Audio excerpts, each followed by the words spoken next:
Montería Radio, 38 grados. Noticias, entrevistas, información de primera mano en Montería Radio, 38 grados.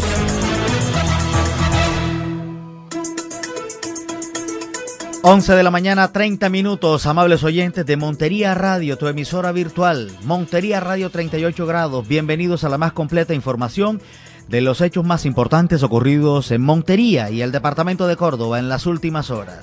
Hay abundante material informativo que vamos a resolver en los próximos minutos para que ustedes estén bien informados. La noticia principal, la noticia del momento se concentra para el campo de aquí de la ciudad de Montería, de la costa y del país, alrededor de una entrevista que concedió en exclusiva a la cadena radial W Radio el magistrado Jorge Pretel Chalhub. El magistrado cordobés se sacudió, rompió su silencio después de los señalamientos mediáticos y la presión que hay para que renuncie a su cargo. El propio magistrado Jorge Pretel Chalhub, en una extensa entrevista esta mañana con la W Radio, afirmó: no voy a renunciar, y argumenta categóricamente: si yo lo hiciese, deberán venirse conmigo muchos de la Corte Constitucional, a quienes empezó a salpicar el propio magistrado Jorge Pretel Chalhub. El fiscal general de la Nación quiere tomarse la Corte Constitucional y desafortunadamente sabe por algunas personas allegadas que yo no voy a renunciar a la Corte Constitucional.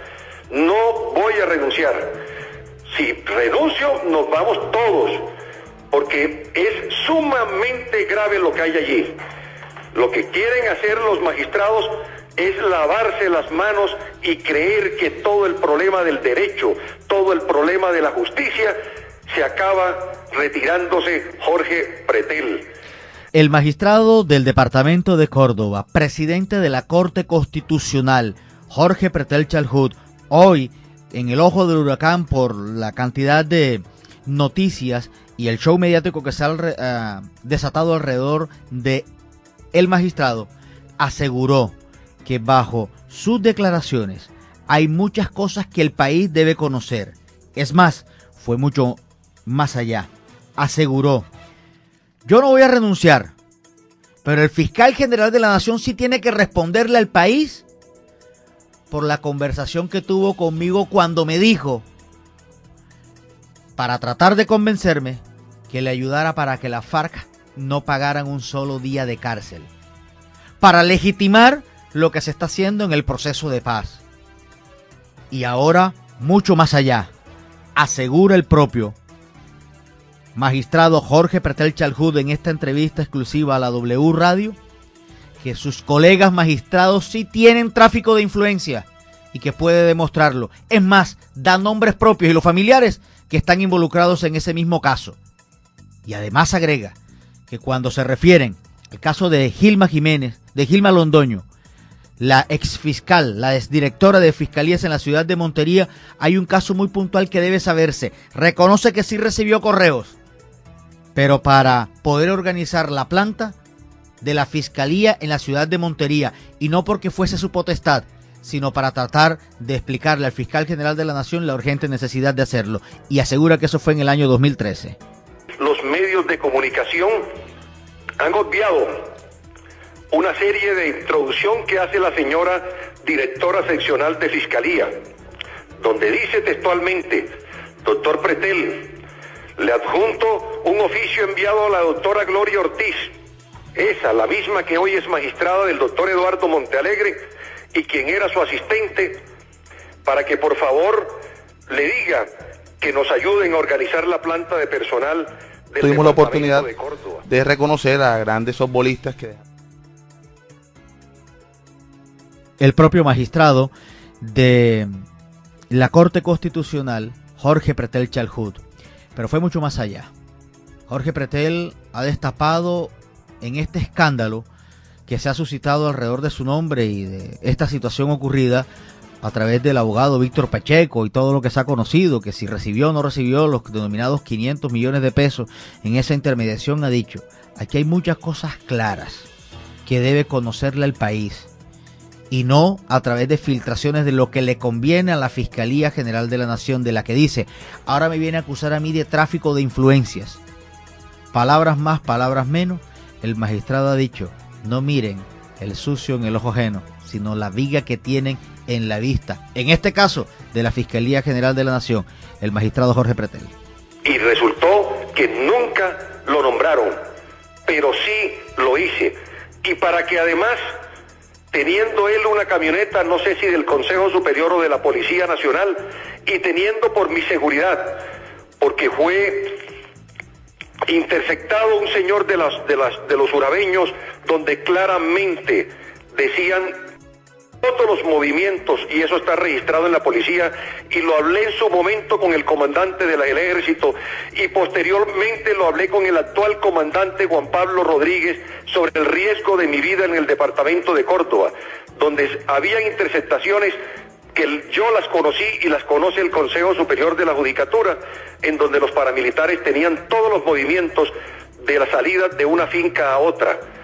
Simplemente yo le decía, Carlos Hernán, tú y yo tenemos camionetas del Consejo Superior blindadas, pero la mía, que es una camioneta muy bajita, no la puedo entrar a un camino, hoy me la puede prestar, y él me concedía, siendo ambos bienes del oficiales, se me concedía esa oportunidad. No hay derecho a que el señor fiscal general de la Nación hoy llame a mi señora esposa Marta Ligia Patrón López, una persona, Julio, de reconocida trayectoria, de más de 15 años al servicio de la Procuraduría General de la Nación, por un delito de lesa humanidad, despojo de tierra, cuando él mismo me quiso convencer a mí, en su casa, delante de su señora Tania, de que por favor colaborara con el proceso de paz y dejáramos abierta la posibilidad de que no pagaran un solo día de cárcel los guerrilleros que están hoy en La Habana negociando con el gobierno. Le dije muchas veces toda mi actitud positiva hacia la paz, pero jamás por convicciones simplemente jurídicas y por una trayectoria ya de la jurisprudencia de la Corte Constitucional, ello no era posible. ¿Cómo es posible, Julio, que una persona que recibe dinero de Fidupetrol se declara impedido para manejar el tema y hoy firme oficios pidiéndome la renuncia y hoy pida llamar a mi señora esposa? Eso no puede ser posible. A esa firma de Fidupetrol la saquearon abogados de Colombia. Él mismo la allanó hace 2 días, Julio. Allí aparece una lista de más de 50 abogados que le han quitado plata a Fidupetrol, entre los que se encuentra él, el fiscal general de la Nación y muchos más, menos Jorge Pretel. Y yo quiero que averigüe, porque en ese entonces, cuando él recibió esos dineros de Fidupetrol, su asistente en la oficina personal era la doctora Gloria Ortiz, a quien él impuso en la Corte Constitucional. Y yo nunca le he escuchado a la doctora Gloria Ortiz que se haya tenido que declarar impedida porque su jefe de oficina particular haya recibido dinero de Fidupetrol. Yo me voy a encerrar en la casa, Julio, con toda mi familia. Probablemente mi familia salga al exterior, porque no voy a permitir que el señor fiscal Eduardo Montalegre ponga un pelo sobre mi señora o sobre alguno de mis hijos. Pero yo voy a permanecer en Colombia. ¿Y quiere que le diga más? El señor fiscal Eduardo Montalegre compra conciencias en la Corte Constitucional.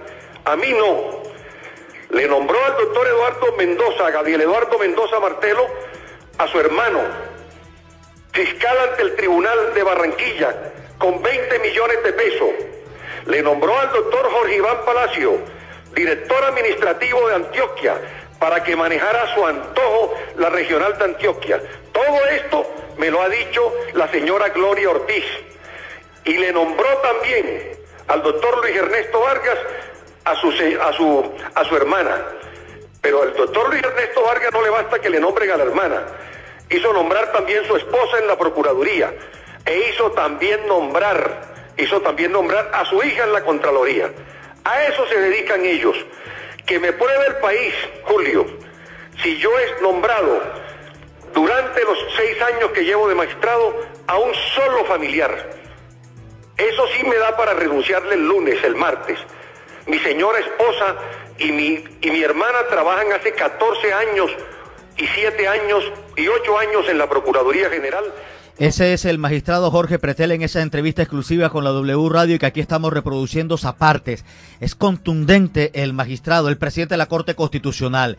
Se salió prácticamente, la demora fuera que le tocaran a su señora esposa que se metieran con su familia y ha dicho, un momentico, eso sí no lo voy a permitir. Gente que ha trabajado desde hace 14 años en el escenario público y empieza a revelar detalles de personas que sí tienen cuotas burocráticas y que han hecho nombrar a familiares, sus colegas magistrados. Y aquí podríamos concluir, si Pretel es culpable, los otros tampoco son ningunos santos. En frases, Juan Mauricio Sotomayor con los muy buenos días.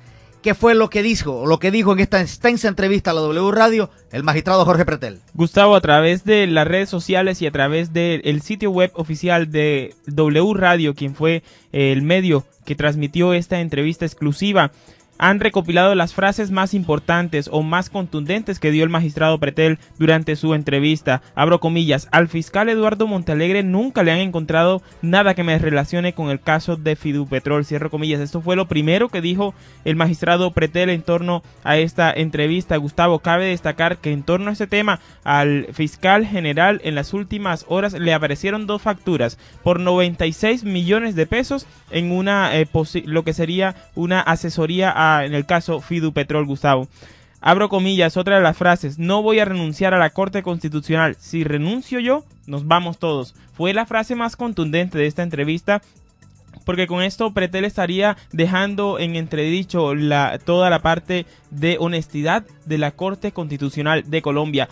Han dicho los periodistas y las personas que estuvieron involucradas en esta entrevista, Gustavo, es que esta sería la crisis más grave que pasaría, por la que estaría pasando el sistema judicial colombiano. Otra de las frases fue la relacionada con el bullying que le están haciendo a la familia del magistrado Pretel y principalmente a sus hijos en las universidades y en el colegio. Él ha asegurado que su hijo, que se encuentra estudiando en la Universidad de los Andes, no va a la universidad por el bullying que le hace. Su niña tampoco va al colegio y su otro hijo que estudia en la universidad no lo hacen, también por miedo a todas las retaliaciones que puede traer esta situación y mucho más de cara a estas contundentes declaraciones, las únicas que ha dado en el caso Pretel, el magistrado que está involucrado pues también en este escándalo mediático, Gustavo. Esto ha tenido también reacciones en redes sociales, las que usted quiera.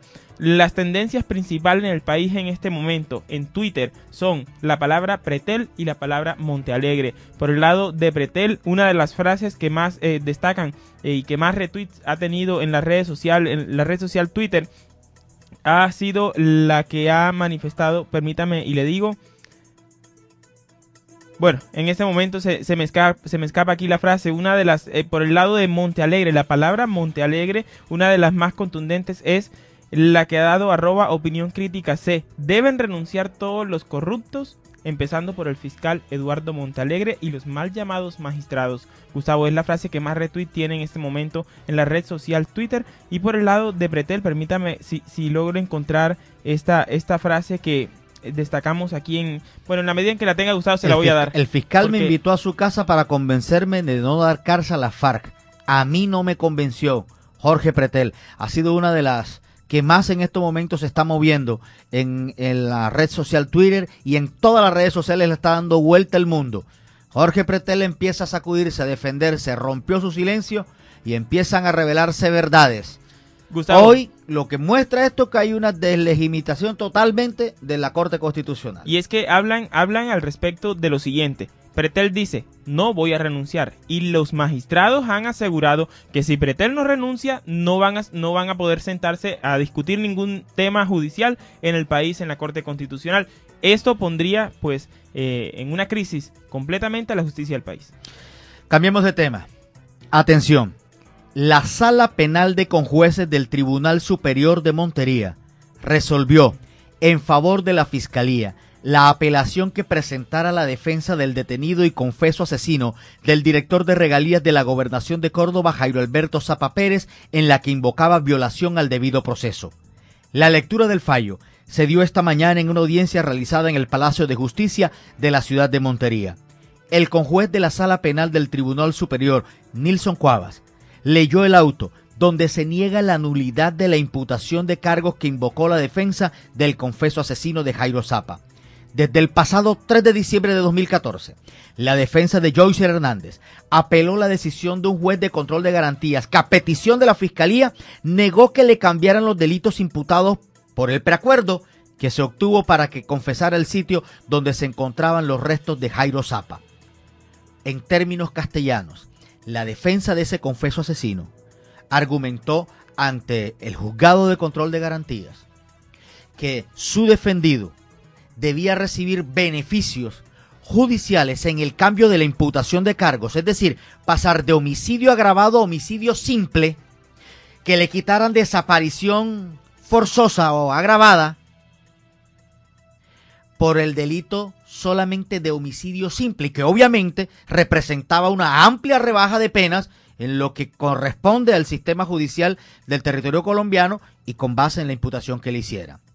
Argumentó en la defensa en su momento del confeso asesino de Jairo Alberto Zapa Pérez que la Fiscalía los había engañado, que les había hecho conejo, que no habían podido tener absolutamente todos los requerimientos judiciales para defenderse y actuar en derecho. Además, asegura la defensa, o aseguró en su momento en esa exposición de la apelación, que se le había violado el debido proceso, que le habían hecho fraude, que la Fiscalía fue desleal porque se hizo un preacuerdo que hoy se quiere desconocer. En la sala de audiencias, el conjuez Nilson Cuavas explica la decisión bajo la cual se niegan las pretensiones, se le concede la razón a la Fiscalía, al señor se le imputará, tal y como quedó en esa audiencia de imputación de cargos, homicidio agravado, desaparición forzosa agravada, que obviamente aumenta la pena en la que puede estar inmerso el confeso asesino y además destraba el proceso en el que se encuentra para ahora sí iniciar la etapa de juicio de este sonado caso emblemático que está a punto de cumplir un año. El conjuez Nilson Cuavas explica la decisión de la Sala de Conjueces del Tribunal Superior de Montería. Debemos indicarle deslealtad a la Fiscalía por varias razones. Una de ellas es que el fiscal inicial, fiscal segundo especializado de Montería, fue la persona con quien efectivamente se pudo adelantar las conversaciones y con quien de seguro hubiese adelantado el preacuerdo en las condiciones aceptadas por el apelante. Sin embargo, nótese que la causa de la no presentación de ese preacuerdo no fue precisamente la existencia de circunstancias nuevas, vislumbradas por un nuevo fiscal, el fiscal 48 especializado de delitos de derechos humanos y derecho internacional humanitario, el cual, entendemos, consideró no adecuado continuar con ese preacuerdo, por lo que no lo presentó ante el juzgado de conocimiento.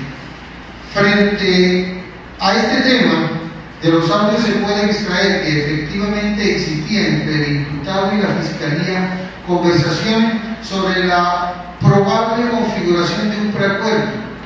Es un aspecto que no lo ponemos en duda, ya que tanto la Fiscalía como el imputado así lo dejaron plasmado en el audio de la audiencia de imputación de cargos del día 1 de agosto del 2014, celebrado ante el Juzgado Cuarto Penal Municipal de Montería. El hecho de que esas conversaciones se dieran no ataban a la Fiscalía 48 de Delitos de Derechos Humanos y de Derecho Internacional Humanitario a proseguir con el trámite de la aprobación o no de ese preacuerdo, pues tal y como lo hemos desatado anteriormente, esa facultad era inherente a la Fiscalía en cuestión. Tampoco podríamos establecer que a Joycer Hernández se le privaron derechos y garantías en el momento de indagarlo sobre su aceptación o no de cargo, pues en ese momento el juez cuarto penal municipal de Montería dio aplicación a todo lo que creyó necesario e indispensable para que Yoiser Hernández entendiera los cargos imputados. Al igual, dio tiempo suficiente para que el imputado conversara con su abogado a efectos de definir lo relacionado con la aceptación de cargos.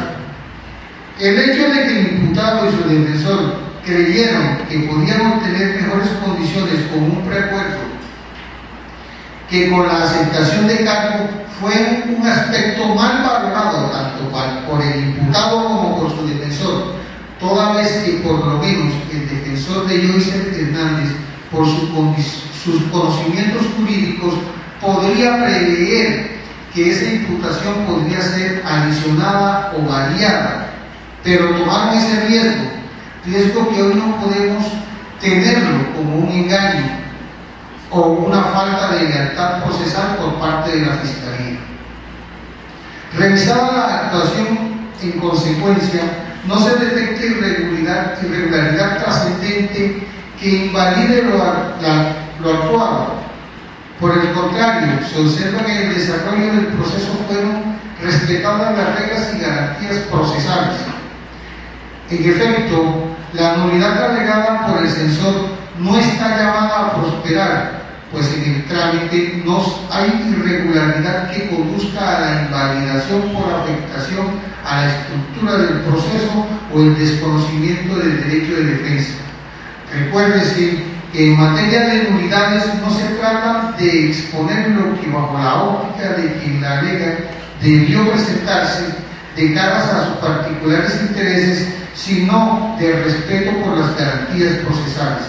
En otras palabras, no se trata de ubicar mecánicamente un error en el trámite, sino de contextualizarlo en su incidencia frente a la estructura del proceso y los derechos de los sujetos intervinientes procesales.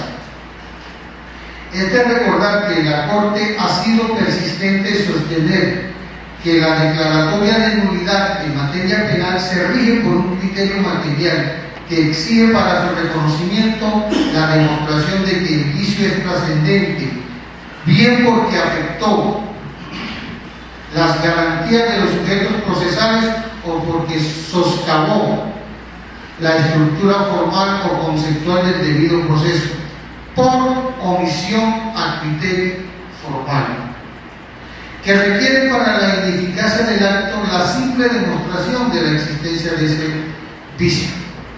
Por lo anteriormente expuesto, el Tribunal Superior del Distrito Judicial de Montería, en sala de decisión penal, resuelve: primero, confirmar el auto fechado 3 de diciembre del 2014, emitido por el Juzgado Penal del Circuito Especializado de Montería, mediante el cual se negó la nulidad presentada por el defensor Juan José Landini en representación del imputado Yoiser Rafael. Totalmente claro, ahí está la decisión de los conjueces de la Sala Penal y hemos querido darle toda la amplitud jurídica para que no haya lugar ningún tipo de duda frente a ese tema. Es la decisión que toman con jueces de la Sala Penal del Tribunal Superior de la Ciudad de Montería frente al caso Zapa, Recordemos que desde el pasado 3 de diciembre se frenó el proceso porque había esa apelación. Los magistrados titulares debieron declararse impedidos y la Sala de Conjueces acaba de resolver esta situación. Lo que quiere decir que ahora en adelante ya viene una etapa de juicio. Los familiares de Jairo Zapa expresaron su satisfacción frente a ese tema y expresan su satisfacción porque saben que después de la etapa procesal que se acaba de cumplir, viene ahora sí una etapa donde debe adelantarse lo que todos están esperando, el juicio, para que se reconozcan a los responsables y se puedan colocar hasta la reja con una condena ejemplarizante a los que cometieron este vil crimen. Emma Quijano, prima de Jairo Alberto Zapa Pérez, director de regalías asesinado en el departamento de Córdoba, expresó al término de la audiencia. Claro que sí, estamos muy contentos con los resultados de esta audiencia porque, como dice usted, empieza el proceso, se sanea totalmente aquí las apelaciones y ya empieza el proceso como en sí, el proceso penal contra los acusados, que es lo que nosotros queremos. Emma Quijano Zapa, prima de Jairo Alberto Zapa Pérez, quien precisamente ha entregado detalles y reacciones frente a esta situación. Recordemos, e insisto, el caso de Jairo Zapa estaba frenado precisamente por una situación que se había generado después de la apelación por parte de la defensa del propio confeso asesino del exdirector de regalías del departamento de Córdoba, Jairo Alberto Zapa Pérez. Y muchísima atención. 11 de la mañana, 58 minutos. Fue asaltado en las últimas horas la entidad bancaria Banco Agrario, municipio de Lorica. Las autoridades también reportan la captura de una peligrosa delincuente. Los detalles con nuestro reportero judicial, que ya está en las calles del departamento de Córdoba, Barney Berrocal. Buenas tardes. Gustavo, buenas tardes para ti, buenas tardes para todos los muchachos que están ahí en la mesa de trabajo y para todos los oyentes de Montería Radio 38 grados. Dos noticias de última hora, Gustavo. Una tiene que ver con la captura de Mirna Lucía Doria Contreras, una mujer conocida con el alias de La Chiquita, quien fue detenida en el barrio Villacielo de la ciudad de Montería, sindicada del delito de extorsión. Según la Policía Metropolitana y el Ejército, quienes realizaron esta captura, la mujer era la encargada de cobrar las extorsiones a docentes, a tenderos, a comerciantes en Montería. Fue denunciada por una de sus víctimas y capturada por la Policía Metropolitana y por el Ejército en las horas de la tarde del día de ayer. Ya fue presentada ante un juez de control de garantía, quien le dictó medida de aseguramiento en centro carcelario. El otro hecho, Gustavo, tiene que ver con el atraco al Banco Agrario. En las horas de la mañana, en el municipio de Lorica, hombres armados llegaron al lugar y entraron y despojaron a las personas que estaban allí de algunas pertenencias, así como que se llevaron también del banco un botín de aproximadamente 12 millones de pesos, es lo que nos reportan a esta hora desde el municipio de Lorica. Pues muchas gracias a Barney Berrocal. Ahí está la información que se ha entregado de primera mano. Primero, la captura de alias La Chiquita, encargada de cobrar las extorsiones en distintos municipios del departamento de Córdoba. Y la segunda, el asalto a la entidad bancaria Banco Agrario en el municipio de Lorica, donde las autoridades han advertido que se han llevado alrededor de 12 millones de pesos. Es el primer arqueo que se hace. Se está esperando información oficial. A las 12 del mediodía en punto. Oigan bien esto. Quiero que tengan mucho cuidado con lo que les voy a, o mucha atención con lo que les voy a narrar. El siguiente es el comunicado que acaba de enviarnos la empresa prestadora de salud, EPS Saludcot, a los estudios de Montería Radio 38 grados. Como quiera, que nos hemos abanderado y no le hemos perdido ni pies ni pisadas al proceso mediante el cual se vulneraron algunos derechos, tal y como lo presentó la defensa jurídica de Camilo Valencia Altamiranda, el joven de 17 años que llegó con un dolor de apéndice y terminó hecho un vegetal aquí en la urgencia de Saludcot en la ciudad de Montería. El abogado Javier de la Hoz ha manifestado en reiteradas oportunidades que se le han violado y vulnerado todos los derechos, que no le han cumplido al paciente con los requerimientos a pesar de órdenes judiciales.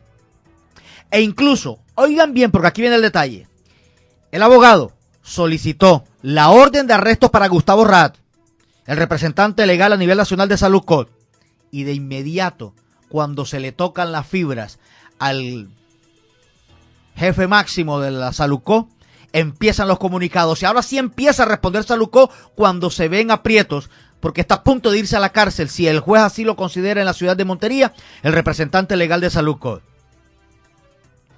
El siguiente es el comunicado. Saludcot EPS, al paciente Camilo José Valencia se le han autorizado todos los requerimientos médicos. Ese es el titular de ese comunicado. En el proceso de atención que se viene prestando al joven Camilo José Valencia Altamiranda por parte de Saludcot, la entidad está en capacidad de demostrar que no ha habido incumplimiento o retrasos en atender todos los requerimientos médicos, farmacéuticos y asistenciales que han ordenado los médicos tratantes. desde la atención en urgencias a la Corporación IPS Saludcot y la cirugía de apendicitis, en la que por circunstancias que escapan a la previsión de los médicos que lo atendían, por ser un evento imprevisto, sufrió un paro cardiorrespiratorio, recibió la atención y los procedimientos clínicos que se le prestaron adecuadamente. Hacen un resumen de los servicios prestados desde el 25 de julio, en fin, de craneotomía, en fin, todos los exámenes médicos que le han hecho. Y precisan: en enero del presente año se remite de nuevo a la Clínica Central de la ciudad de Montería, donde es recibido para valoración y posterior remisión para hospitalización en casa. Se le autorizan los siguientes servicios médicos y elementos, y ahí vienen que cumplieron con los criterios de hospitalización domiciliaria. Se le autorizan los siguientes servicios médicos, en fin. Se les hace cuidados de enfermería 24 horas, terapia respiratoria 2 veces al día, terapias físicas, y hacen un grueso serial de lo que ellos consideran se está haciendo bajo los cuidados y atenciones integrales que se deben tener. Adicionalmente, a la autorización de todo lo anterior, la EPS realiza el proceso para suministrar, óigase bien, los medicamentos y todo lo demás que requiera para manejar en casa al paciente. El día 28 de enero, la señora Adriana Altamiranda Ramos, madre del menor, instaura una acción de tutela en contra de la entidad, argumentando que no han entregado todo lo necesario para la atención del menor en casa. De acuerdo con este hecho, se dio respuesta con los soportes requeridos. Para tal efecto, están disponibles para su revisión las autorizaciones hechas para cumplir con los requerimientos de la atención del menor. No obstante, existen negaciones por tratarse de medicamentos e insumos, no POS, que posteriormente fueron autorizados. En la actualidad no se encuentra pendiente entrega de medicamento alguno, dice este comunicado de la empresa Saludcop, para la atención del menor. No obstante, existen negaciones por tratarse de medicamentos e insumos no POS que posteriormente fueron autorizados. En la actualidad, insiste, no se encuentra pendiente ninguna entrega de medicamentos e insumos. A la fecha están pendientes la entrega de la silla de ruedas, la silla para la ducha, que debieron ser mandadas a hacer por las medidas especiales que requiere la condición del paciente y que el fabricante en el exterior informó entregaría en 45 días, de los cuales ya han transcurrido 20. Las medidas médicas que en estos momentos están también siendo autorizadas se le vienen entregando todos los meses. Contacto de comunicaciones, firma este comunicado Daisy Cañón, que es la asesora de comunicaciones externa de la empresa Saludcop, que se comunicó hace unos minutos con nosotros y a la cual le dijimos que queríamos hablar con el señor Gustavo Ra, con el tocayo, que está que se va preso por andar en vainas con el pelado. Sin embargo, este documento ya lo conoce la defensa de el joven Camilo Valencia Altamiranda, y lo conoce precisamente porque hace parte de una reacción que sale exclusivamente cuando se le mete un incidente de desacato al señor Gustavo Ra para que pague con cárcel, si es necesario, la indecisión, la desatención a este joven. Por eso saludo a esta hora del mediodía. Y se ha vuelto reiterativo el personaje de esta mesa de trabajo, porque dijimos no le vamos a perder pies ni pisada al abogado Javier de la Hoz, el representante jurídico de este joven monteriano que llegó con un dolor de apendicitis, que iba a ser operado, y ahora con esta excusa médica dicen que con cosas que todavía se salen de los médicos, el niño terminó convertido en un vegetal. Abogado, buenas tardes. Buenas tardes, Gustavo, a ti y a toda tu audiencia en el departamento de Córdoba. Examinando el documento de Saludcop, ¿qué tiene que decir? Indignación total, Gustavo. Mira, acabo de colgar una llamada ahorita de la mamá de Camilo. Estos son los actos que yo siempre he dicho que generan violencia. Esta familia ha aguantado y ha soportado lo que ustedes menos piensan. Tener a este joven allí postrado en estado vegetal es inaguantable, eso no tiene nombre.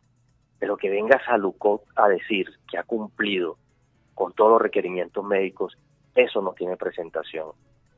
Yo le diría que dejen de ser cínicos y mentirosos. No han cumplido. Tan cierto que no han cumplido, y por eso los estamos llevando a los estrados judiciales.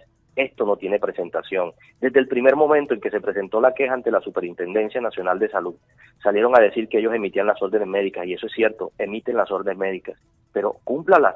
Es que si tú no cumples las órdenes médicas no estás haciendo nada, o que me salgan a desmentir a mí, a desmentirme en el sentido de que la IPS que estaba encargada de la entrega de medicamentos le suspendió la entrega de medicamentos a Camilo.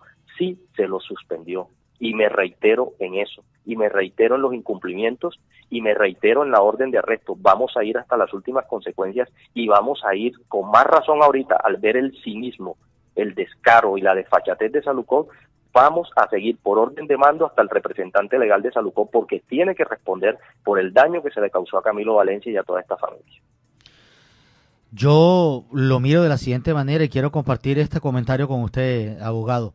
Yo lo miro de esta manera. La demora fue que se le tocaran las fibras y poner en riesgo de arresto al señor Gustavo Raad para que se diera este comunicado, que además consideraría yo, si consideran que tienen la razón, vayan y respondan a los jueces, donde han perdido todo, absolutamente todo, porque los jueces de la República le están concediendo la razón, no solamente a usted como abogado, sino a la verdadera realidad por la que atraviesa y como dejaron con un vegetal a Camilo Valencia, abogado. Estoy completamente de acuerdo, Gustavo. Mira, y es que si uno revisa el comunicado, dice que los servicios se le prestaron adecuadamente. Por Dios, ¿qué es esto? Ahí tenemos un niño de 17 años que se iba a graduar en diciembre, entró a una cirugía de apendicitis y lo entregan con un vegetal. ¿Cuál servicio adecuado? Entonces, ¿cuáles son los inadecuados? Que no sea cínico el que envíe este comunicado. Esto es cinismo. Asesora de comunicaciones externas de Salucó, eso es cinismo, no sea cínica. Esto no se le puede decir a una familia que tiene este joven allí. Más bien acepten su responsabilidad, reconozcan el error y salgan a tratar de resarcir el error prestando un buen servicio y que esto no siga pasando. Esto no lo digo yo solo, todos los estamentos sociales del departamento de Córdoba lo conocen y lo saben. Las autoridades lo vienen diciendo, el señor Personero la semana pasada lo escuchaba. Todo lo que ha tocado hacer para que esta gente preste un buen servicio, pero no, se siguen negando y vamos a llegar hasta las últimas consecuencias. Vamos a acelerar el tema del dictamen forense porque aquí tiene que caer quien tenga que caer. Lo vamos a llevar cueste lo que cueste. Pues, abogado, yo simplemente quiero decirle que ojalá en los próximos 20 días haya una resolución por parte del juzgado donde ustedes impetraron ese incidente de desacato y entonces sí, los señores de Salucó, en vez de estar enviando ese tipo de comunicado, vayan y le respondan a la justicia si tienen o no la razón. Es allí donde deben dar respuesta y además cumplirla integralmente. Hoy sí quiero utilizar una palabra que utilizó un director nacional de medios de comunicación radial para referirse sin tener la contraparte, en este caso del caso Jorge Pretel, cuando calificó al magistrado de bellaco. Hoy sí puedo decir Salucó, bellacos. Abogado, muchas gracias. Feliz tarde. Gracias a ti, Gustavo, de toda tu bien. El abogado Javier de la Hoz entregando detalles de esta situación que es lamentable. Comunicado de Salucó frente a ese tema. No, por Dios. Qué tristeza ese tipo de reacciones para el caso de un tema muy delicado en la ciudad de Montería. Qué tristeza esta situación. Qué tristeza. Lo cierto es, Gustavo, que esto es una situación que no solo pues está afectando evidentemente a este joven de 17 años que estaba ya próximo a graduarse en su colegio, que por una situación inesperada, un caso de apendicitis, algo que nadie espera y que revienta en cualquier momento, termina en un estado tan deplorable como el que se encuentra Camilo Valencia, Gustavo, porque es ver las fotos y que se le ponga a uno, como dice uno popularmente, el corazón chiquito por causa de esta situación, y estos señores salen a decir de que han prestado un buen servicio. Como lo decía el abogado, es un cinismo, es ver la manera como reaccionan como si no tuvieran corazón, Gustavo. Esto es lo que indigna a la gente, esto es lo que pone.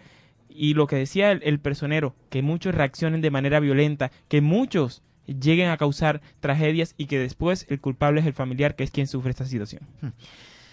Hablemos de algo más amable, y es la forma como se ha venido rescatando el softball en la ciudad de Montería y el departamento de Córdoba. Hoy el presidente de la Liga de Softball de este departamento, José Luis Berrocal, a instancias del programa Debate 7 AM, señaló que no solamente lograron rescatar la disciplina y los torneos en los diferentes municipios del departamento de Córdoba y concretamente en la ciudad de Montería, sino que también van a empezar con una tarea titánica, rescatar a los peloteros que en estos momentos están regados en las diferentes regiones del país, porque aquí no encontraron oportunidad y salieron a prestar y a vestir el uniforme de otras regiones para representarlos en los denominados Juegos Nacionales, a los que les están apuntando en los próximos torneos.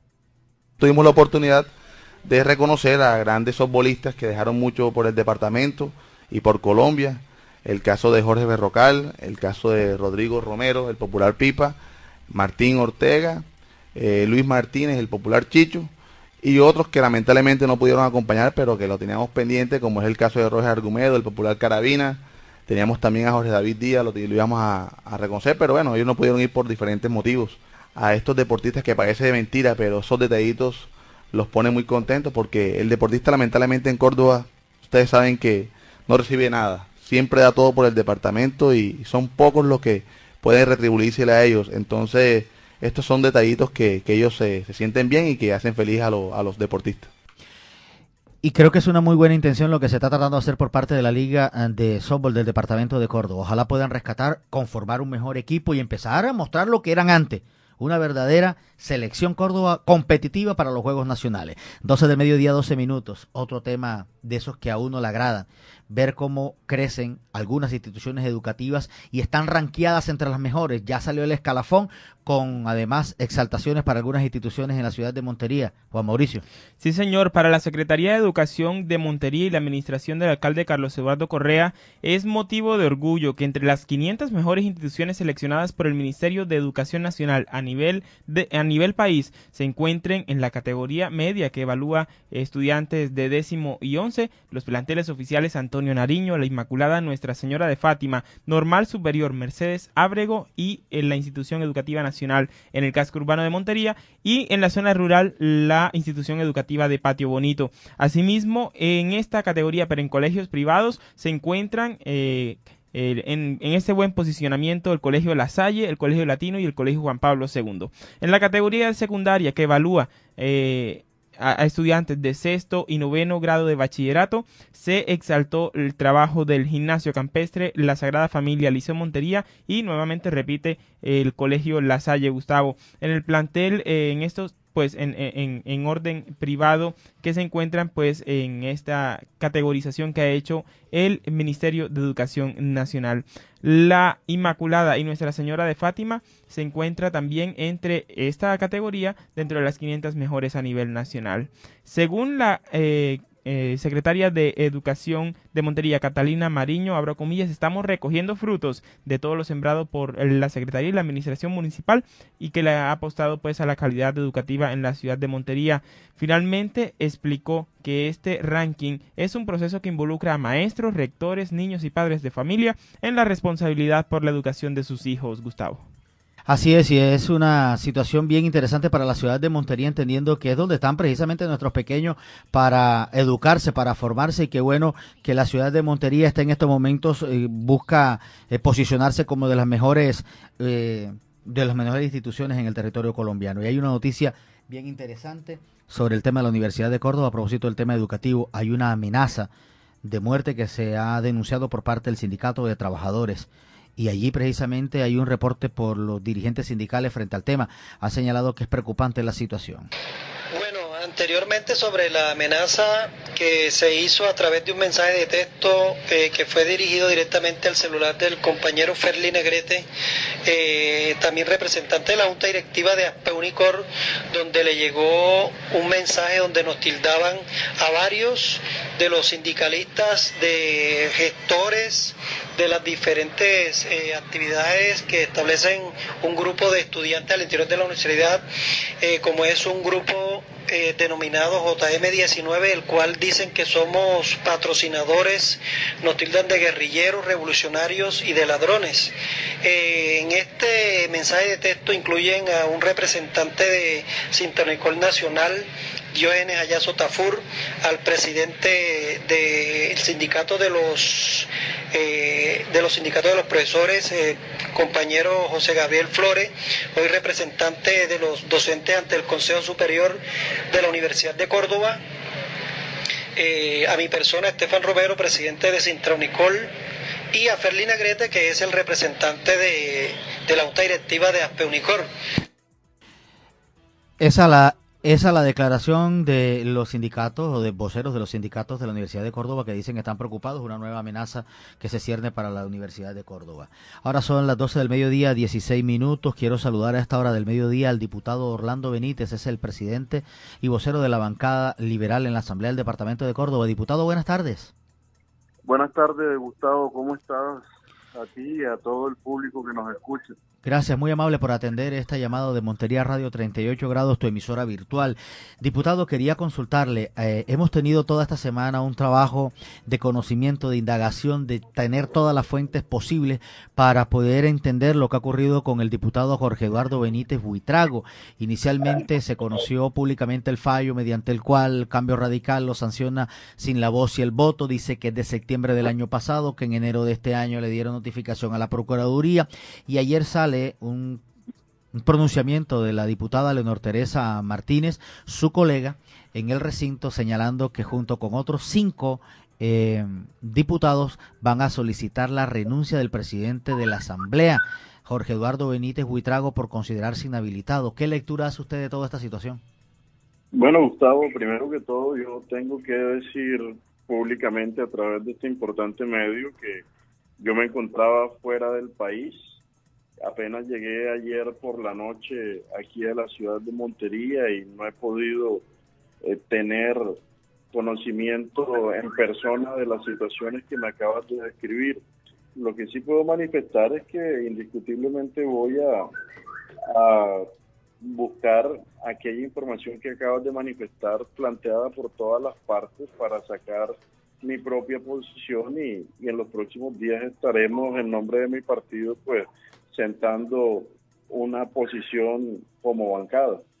Diputado, ustedes en algún momento, hablo de que si la sanción fue el año pasado, la conocieron al interior de la Asamblea del Departamento de Córdoba, ¿alguien reportó que allí reposaba o la Asamblea nunca fue notificada oficialmente de esa decisión?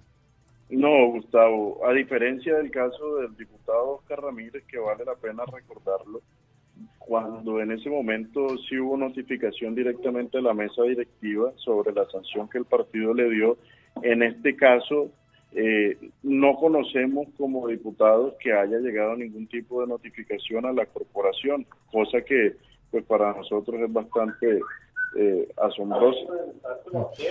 Habría que preguntarle si al presidente de la Asamblea en ese momento si él conoció o no conoció como representante legal, como autoridad competente, como quien debe estar respondiendo por las notificaciones que allí estén, si en efecto ocurrió esa notificación o no. En caso de que diga que sí lo conoció, pues, ¿por qué no se dio a conocer? Diputado, bueno, al margen de esta situación, si fueron notificados en su momento o no, lo cierto es que, según lo que dice Cambio Radical y según el documento, el señor está sancionado con voz y voto. Si eso es comprobado, tal y cual como ellos lo notificaron a la Procuraduría, ¿el diputado debe dar un paso al costado? Yo creo que no podemos sacar una conclusión de fondo, Gustavo. Debe existir una notificación institucional a la corporación para poder tomar una posición. Como te dije al principio de esta charla, nosotros evaluaremos la situación, buscaremos a las partes tomadores de decisiones para que se tome la posición en firme con base en los hechos institucionalmente conocido. Y si los notifican, por decir algo, esta semana que viene la Procuraduría y se comprueba que el señor está sancionado con voz y voto, insisto, ¿debe dar un paso al costado? Si se comprueba o no, esperemos que los hechos nos lo demuestren para poder nosotros sentar una posición, Gustavo. ¿Podría yo hacer mal de juzgar un hecho en el presente que aún no ha ocurrido?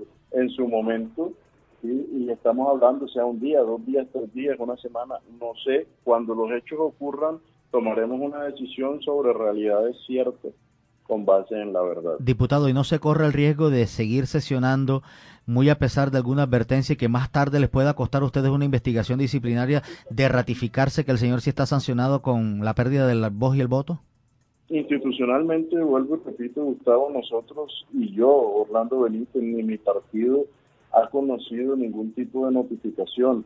Yo no puedo decir, y ojo, y eso hay que aclararlo, que lo sancionaron o no lo sancionaron, eso es distinto. Lo que yo te estoy diciendo hoy es que nosotros no conocemos ningún tipo de situación y que debe ser notificada la institucionalidad de la Asamblea, que es a través de la mesa directiva, para poder aplicar o no la eventual sanción que allí se dé. Mientras no haya claridad al respecto, nosotros no podemos asumir un hecho como cierto más allá de que ampliamente sea difundido por los medios. Nosotros tenemos que entrar en rigor institucional para poderle dar trámite a la situación como tal. Diputado, para ilustración de todos, ¿cómo va a ser el procedimiento si el martes la diputada Leonor Teresa Martínez y 5 diputados del partido de la U van a presentar la proposición solicitando la renuncia del presidente de la Asamblea por los hechos ya mencionados? Ellos serían 6 diputados votando, solicitando la renuncia. ¿Cuál debe ser el procedimiento? ¿Una votación nominal? ¿Tiene que ser por mayoría? ¿Tiene que ser la mitad más uno para que pueda darse aprobación a la proposición? Y si esa pasara, ¿cómo debe darse la salida del señor? Y si no es aprobada, ¿qué pasa entonces? Normalmente, para que se dé aprobación a una proposición, pues debe contar con el apoyo de la mayoría, ¿sí? Ya después debe conocerse cuál es el alcance de la proposición o del planteamiento y los argumentos que ellos allí van a esbozar, si es una posición personal, si es una posición de partido, si fue producto de un nuevo documento. Es decir, para poder sacar una conclusión y una actuación de fondo debemos conocer los hechos. Yo realmente, como te digo, apenas llegué el día de ayer por la noche y nos encontramos evaluando toda la situación para poder asumir una posición oficial como bancada del Partido Liberal. Diputado, muchas gracias, que tenga una feliz tarde y gracias por atendernos. A ti, Gustavo, y a todos los cordobeses. Bendiciones. Gracias, muy amable usted. Es el vocero de la bancada del Partido Liberal en la Asamblea del Departamento de Córdoba, el diputado Orlando Benítez. Yo tengo que decir que el señor Jorge Eduardo Benítez escribió hoy en su cuenta de Twitter: tengo voz y tengo voto, nunca los he perdido, mi presidencia será hasta diciembre de 2015, esa es una posición personal. Tengo apoyo irrestricto de muchos de mis colegas, asegura. Dice, oigan bien, acojo la solicitud de algunos amigos que en estos momentos me están brindando toda, pero absolutamente todo el apoyo frente a este tema, pero además agrega en un Twitter enviado personalmente a mí, a Montería Radio 38 grados, que nos hemos dado la tarea no solamente de entrevistarlo a él, sino tratar de llegar a ocultar, a acercarnos a la verdad frente al tema, que dice, no es, óigase bien, voy a leerlo textualmente porque se refiere a las declaraciones de la diputada Leonor Teresa Martínez cuando asegura a través de este servicio informativo que el señor debe dar un paso al costado y debe renunciar porque es ilegítimo, porque es una afrenta precisamente a la condición como presidente de la Asamblea del Departamento de Córdoba. Allí en ese trino, el presidente de la Asamblea, hoy cuestionado, asegura que no es Leonor Teresa Martínez la más indicada para hablar de ese tema. Oigan bien, Martínez, la menos indicada por ser sindicada de nexo paramilitar, desaparición forzada, concierto para delinquir y constreñimiento. La gente le responde, honorable, no se aferra al cargo, si usted es doble militante, está comprobado, fue público. Responde Jorge Eduardo Benítez, me sorprende la doble moral de Leonor Teresa Martínez, yo recuerdo que nadie le pidió renuncia estando en la cárcel mientras se defendió. Yo no voy a salir a defender absolutamente a nadie. Esto se está convirtiendo en un tema personal, pero yo sí quiero hacer solamente una claridad, Darío. Y usted recuerda eso. Cuando la señora la detuvieron, ella se la llevaron detenida para la ciudad de Cartagena para conducirla a una audiencia. Y de inmediato solicitó una licencia no remunerada para aclarar la situación. Entonces es una situación diferente, porque lo que debió hacer entonces el señor Jorge Eduardo Benítez pide la licencia no remunerada. Lo que podemos ver aquí es que definitivamente la jurídica, y lo entrevistamos acá, y la jurídica, la persona de jurídica dijo que él perdía voz y voto, o sea, defender lo indefendible, o sea, la autoridad que tiene como tal de jurídica de Cambio Radical creo que es mayor la que tiene él, o sea, jurídica está diciendo, mire señor, este señor pidió voz y voto en su momento, y él sigue diciendo lo contrario, pero sale buscando culpables en otros lugares, en el caso de doña Leonor Teresa, buscando justificaciones, que asuma su responsabilidad. Nosotros le hicimos la pregunta, ¿usted va a renunciar? Él tiene su derecho a defender su causa, pero hay otras voces que están diciendo, oiga, renuncie mientras se soluciona lo usted. Totalmente de acuerdo, y no lo hizo.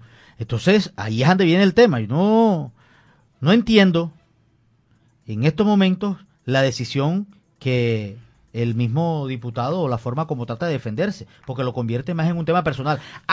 Que se están aprovechando de la circunstancia política, si es verdad. Oiga, pero, ¿viste papaya? Pero a nivel nacional como que también, o sea, esto nada diferente a lo local o a lo nacional. Un casito pretel. Oye, el caso de Pretel, este es micropretel. El micropretel. Mire, sí, pero porque Pretel salió, perdón, Soto, porque Pretel salió, sí, venga para acá. Hoy se confesó, al principio de la inición se dio. Entonces, que se está moviendo un micropretel aquí, don Jorge Eduardo Benítez. Mire, no, pero hay que aclarar lo siguiente, Darío, y es que aquí no se ha estado hablando por supuestos, ni mucho menos. Se está hablando, y esta denuncia se ha hecho a través de Montería Radio, a través de GS Noticias, fundamentados en unos documentos que son oficiales, documentos oficiales de Cambio Radical. Y no hay ninguna persecución a anotar, ¿no? De ninguna, porque Gustavo no se va a lanzar a la asamblea. O usted está pensándolo. Es más, yo quiero que ustedes recuerden que hace un par de días esto dijo César Saavedra, el jefe de la oficina jurídica de la Dirección Central de Cambio Radical. Sí, señor, exactamente, eso se llama notificación por conducta concluyente, la cual se establece en los cánones y en los anales del derecho procesal colombiano, que quien frente a una decisión recurra, está entendiendo como tal que conoce el contenido de la resolución que está recurriendo. Eso es lo primero. Lo segundo es que el hoy diputado del Partido Cambio Radical, al solicitar su aval hace 4 años para las elecciones, firmó una declaración juramentada de candidato en donde aceptaba los fallos de verdad sabida y buena fe guardada. Fallos de verdad sabida y buena fe guardada que hoy están vigentes mediante la sentencia T720 de septiembre 16 de 2014. En esos fallos nosotros no tenemos más que guardar el buen nombre de la persona, y para establecer ese buen nombre de la persona no tenemos la obligación legal de dar las razones por las cuales estamos estableciendo un fallo. De ahí que se encuentre en vigencia, muy a pesar de las distintas posiciones, para las entidades privadas, los fallos en verdad sabida y buena fe guardada. Eso no lo estoy diciendo yo, está diciendo César Saavedra, que es el jefe de la oficina jurídica de la Dirección Central de Cambio Radical. Mire, nosotros no anunciamos, no informamos para respetar el buen nombre del diputado. Totalmente de acuerdo. Eso dijo jurídica. Totalmente de acuerdo. Y ahí está. Y ahora, ellos enviaron incluso a la Procuraduría una notificación para que sea notificado, y eso es lo que están preguntando. Y lo que dijo Leonor Teresa, le vamos a pedir a la Procuraduría qué pasó, porque no ha venido a notificar esa situación si están desde el 20 de enero de este año con la indicación de Cambio Radical de que el señor está sin voz y sin voto. Lo único cierto es que Gustavo no se va a lanzar a la asamblea. Yo me imagino a Gustavo Santiago, usted haciendo debates en la asamblea departamental. No, primero me jalo 2 peleas. Sí. Y como candidato ha sido oponente de aquí. Raúl Benítez, pronto le gustaría, ¿no? Raúl, si tiene esa vocación política. Sí, Raúl sí, ¿no? Vocación política es la cuota inicial del alcalde de Buenavista. Caramba. Ese va a ser el. O sea, ese sí puede ser diputado. Ese sí puede ser diputado. Y además está el primo de Raúl, que es Orlando Benítez, es decir, el que está en la asamblea del departamento, el que está en la Universidad de Córdoba, no el que está en la asamblea. 12 del mediodía, 30 minutos, se nos quedan muchos temas en el tintero, pero ameritaba hacer análisis de estos temas. Se nos quedó en el tintero hoy, pero no escapa a nuestra información, el caso del seguimiento que tenemos pendiente al gramado del Estadio 3 de Mayo. Esta semana, este fin de semana, el martes lo vamos a debatir y vamos a invitar a varios diputados. Vamos a invitar a Jorge Eduardo Benítez. Ya me confirmaron por el interno. Jorge de Arcos, que además es abogado. ¿Quién reemplazó que reemplazó al fallecido Guillermo Corrales. Ya me confirmó el diputado liberal Orlando Benítez. Estoy tratando de convencer. Y señor Jorge Eduardo Benítez, nos acompañará. Y ojalá tenerlo de este lado, tener a Leonor Teresa. Y ojalá podamos tener un abogado. Mesa caliente en Montería Radio. 38 grados, señor. Como diría un programa de mujeres que alguien me dijo que quería hacer aquí, hirviendo a 38 grados. Oiga, esos contenidos son para mayores, ¿no? De línea gruesa, dirían otros. 12:30, una feliz tarde para todos. Noticias, entrevistas, información de primera mano en Montería Radio, 38 grados.